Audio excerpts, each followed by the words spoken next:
نے کھولی سے سوال کیا تھا کہ گاڑی میں سوار ہوتے ہیں تو جب جی دھک دھک کرتا ہے، گھبراہٹ ہوتی ہے، جیسے بھی ہو، اور بھائی نے کہا کہ پیسہ نہیں رہتا ان کے پاس میں، تو اس کی کیا وضاحت وہ چاہتے ہیں، میں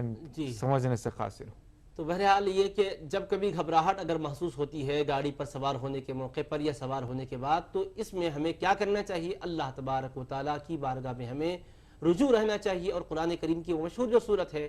فَلْيَعْبُدُوا رَبَّهُمْ، اللہ تبارک و تعالیٰ فرماتا ہے انہیں چاہیے کہ وہ اپنے رب کی عبادت کریں، اور رب کی شان کیا ہے؟ الَّذِي أَطْعَمَهُم مِّن جُوعٍ وَآمَنَهُم مِّن خَوْفٍ، کہ وہ پروردگار وہ ہے جس نے بھوک میں ان کو کھلایا ہے، بھوکے پیاسے تھے انہیں کھلایا پلایا، تو بھوک کو دفع کرنے والا کھلانے والا بھی ہے، وَآمَنَهُم مِّن خَوْفٍ،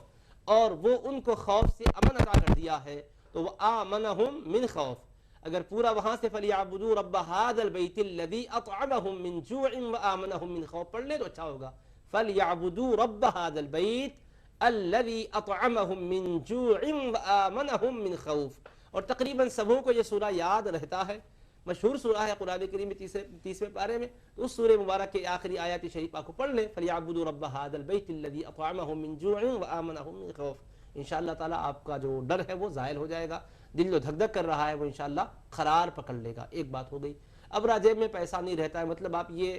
کہنا چاہتے ہیں کہ پیسہ دو مطلب بھی اس کے نکل سکتے ہیں، یا یہ کہ آپ بالکل غربت زدہ ہے اور غربت کی سطح سے نیچے زندگی بسر کر رہے ہیں، یا یہ ہے کہ پیسہ آتا ہے لیکن اس میں برکت نہیں ہوتی ہے۔ دو پہلو اگر ہو تو دونوں کے اعتبار سے گفتگو ہم آپ کے سامنے رکھتے ہیں کہ اگر آپ غربت سے اگر دو چار ہو رہے ہیں تو اللہ تبارک و تعالیٰ جو اسباب اختیار کرنے کا حکم دیا، اسباب معیشت کو اختیار کیجئے، کاروبار کیجئے،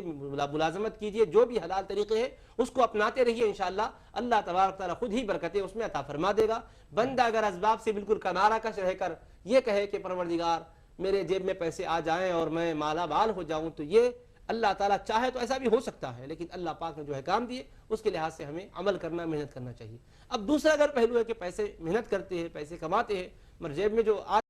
جاتے ہیں اور متعلقہ کام پورے ان پیسوں سے نہیں ہو پاتے ہیں، تو یہ بے برکتی ہے۔ تو بے برکتی کس لیے ہوتی ہے اس کو آپ دور کر لیں۔ اگر آپ حلال طریقے سے کماتے ہیں تو اللہ ضرور برکت دیتا ہے، اگر ایسی بے برکتی محسوس کر رہے ہیں تو دیکھ لیجئے کہیں ناجائز طریقے سے تو آپ نہیں کما رہے، اس چیز کو آپ دور کر دیجئے، انشاءاللہ اللہ برکت عطا کر دے گا۔ اور جب بھی کاروبار کر رہے ہیں تو ہمیشہ یہ سوچیں کہ اس میں جائز کیا ہے، ناجائز کیا ہے، جائز طریقوں سے مطابق کریں، ناجائز نہ کریں۔ اللہ نے قرآن میں فرمایا لا تأکلوا اموالکم بینکم بالباطل، کہ کسی کا مال ناحق طریقے سے کھانا یقیناً بڑا گناہ ہے، حتیٰ کہ قرآن میں یہاں تک آیا یأکلون فی بطونہم نارا، وہ اپنے پیٹ میں کھانا نہیں بھر رہے ہیں بلکہ دوزخ کی آگ بھر رہے ہیں فرمایا۔ تو اس لیے اس کا خاص خیال کریے، انشاءاللہ اللہ برکتیں دے دے گا۔